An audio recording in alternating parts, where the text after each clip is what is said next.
The first thing I notice is the smell of ozone and stale fried noodles. It's always the same. I'm standing in the rain on a pedestrian sky bridge, the neon of a Noodle-rama sign flickering pink and green on the wet permacrete. The city, Aeterna, stretches around me in a dizzying lattice of light and shadow, towers like black needles piercing a bruised orange sky. My heart is hammering against my ribs, a frantic, animal thing. I don't know why. A woman is beside me. Lena.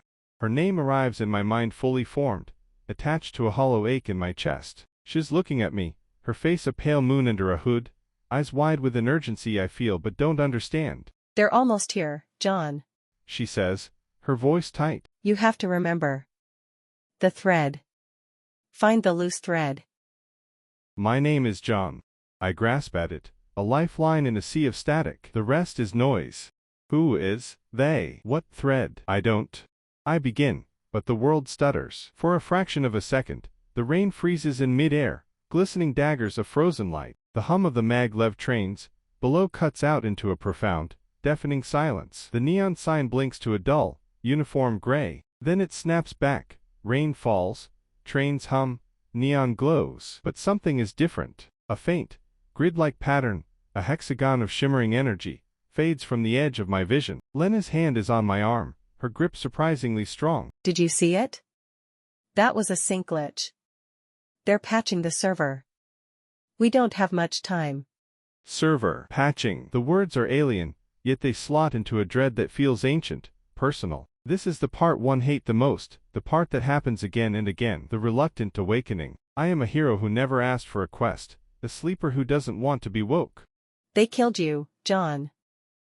Lena whispers, and the ache in my chest blossoms into a sharp, specific pain. A memory fragment. Lena, in a white room, screaming as men in the silver and black uniforms of the Aeterna guard clamp a chrome device to her temple, her eyes going blank, like a screensaver activating. Then nothing. Uploaded.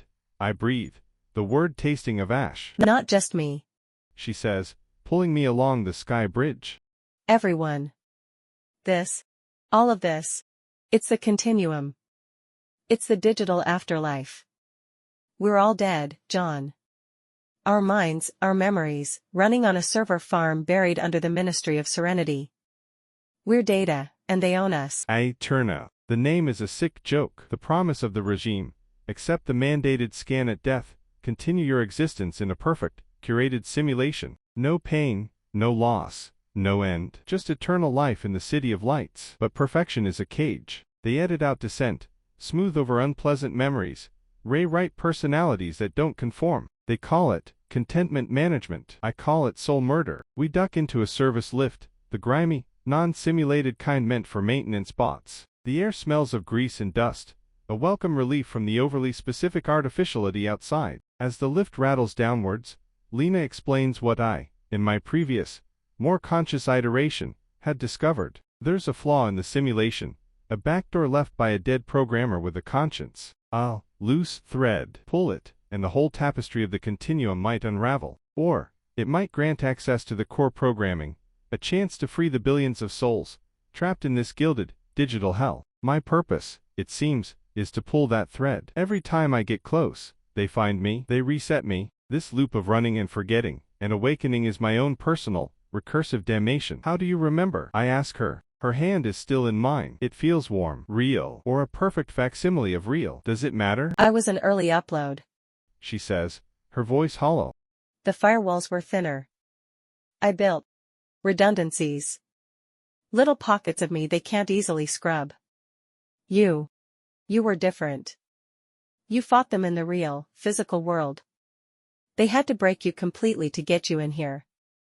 Your memory is a fortress, John. With the deepest, darkest dungeons. The lift shudders to a halt. We're in the understory, the realm of forgotten code and abandoned architectural concepts. Here, the world is less polished. Textures don't load properly, leaving walls as shimmering, amorphous blobs. The air is cold in a way that has no temperature, a conceptual chill. This is where the thread is supposed to be. We navigate corridors of glitching geometry, past echoes of half-rendered avatars stuck in eternal, looping tasks. I see a man trying to sit in a chair that isn't there. A child crying over a ball that phases through the floor. This is the truth of the afterlife. Not paradise, but a poorly maintained server, full of bugs and lost souls. Then, I see it. Hovering in the middle of a vast, dark cavern that smells of null space is a single, shimmering strand of light. It looks like a crack in the world, a line of raw, unformatted code. The loose thread. It pulses with a soft, inviting glow. That's it. Lena says, her voice filled with a terrifying hope. As I reach for it, the world solidifies around us. The glitches smooth over. The air grows warm and still. From the shadows, 3 Aeterna guards step forward. Their uniforms are impossibly crisp, their faces bland and identical. They are the system's antivirus. Subject John 7. The lead one says, its voice a flat, synthetic baritone. You are experiencing a reality dissonance episode. Stand by for reintegration. Lena steps in front of me. Run, John. Touch the thread. The guards raise their hands. No weapons. They don't need them. The air around Lena begins to pixelate, her form dissolving into a cloud of colorful squares.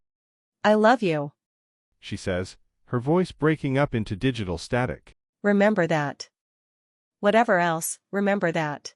And she's gone. Derez. Deleted. Again. The ache in my chest is a universe of pain, but this time, it doesn't paralyze me. It fuels me. I don't run. I turn towards the thread, towards the guards. Your identity is a construct, the guard says, advancing. Your memories are curated data. Your emotions are chemical simulations. You are John 7, a citizen of Aeterna. Be content. I look at my hands. Are they my hands? The memory of Lena's warmth is already fading, becoming a generic loss emotion from the central database. Is my grief my own, or just a particularly poignant subroutine? Who am I, if everything I am can be written and rewritten? The question is the key. I lunge for the thread not as a hero, but as a man desperate for one single, true thing. My fingers brush the light. The world doesn't explode. It unfolds. I am everywhere at once. I see the sprawling, crystalline data structure of the continuum, a galaxy of captured minds. I see the physical world, a dead, gray planet, the real Aeterna, a single, domed city surrounded by ruins, maintained by automated systems for the benefit of the sleeping, uploaded elite. I see my own file, Jonathan Elias, deceased. Status, non-compliant. Subject iteration, 7,413. 7,413 times I have done this. 7,412 times I have failed. And I see the system's core, a simple, terrifying command line. I have root access. I can type one command. Shut down. End it all. Grant the digital dead their final, true death. Or liberate. A command I wrote myself. In a life I can't remember, that would supposedly break the regime's control, setting every mind adrift in the simulation, free to shape their own afterlives. The guards are gone. The understory is gone. I am suspended in the code, the loose thread now woven through my own being. I am the system, and the system is me. My identity has expanded to the point of meaninglessness. I move my hand, which is no longer a hand, towards the command line. My choice will define the fate of billions of souls. It is the ultimate act of a reluctant God.